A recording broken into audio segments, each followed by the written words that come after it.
என்னுடைய விருப்பம் நிறைவேறாமல் தடைப்பட்டே கொண்டிருக்கிறதே, நான் விரும்பின காரியம் எனக்கு நடைபெறவில்லையே, விரும்பின வாழ்க்கை எனக்கு கிடைக்கவில்லையே, விரும்பின படிப்பு எனக்கு கிடைக்கவில்லையே என்று பல ஏக்கத்துடன் காணப்பட்டு கொண்டிருக்கிறார்கள்.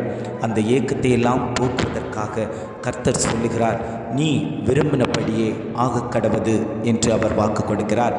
எந்த காரியத்தில் விருப்பத்தோடு செய்யணும்னு நினைக்கிறாயோ அந்த காரியமே உனக்கு நிறைவேறும் என்று ஆண்டவர் சொல்லுகிறார்.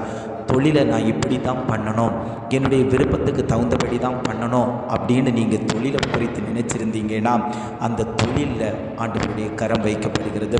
பிள்ளையினுடைய படிப்பு காரியம் இப்படி தான் படிக்கணும், நான் இந்த மாதிரி படிக்கணும்னு நான் விருப்பப்படுறேன்னு நீங்கள் நினச்சிருந்தீங்கன்னா அந்த படிப்பு விஷயத்தில் ஆண்டவருடைய கரம் வைக்கப்படுகிறது.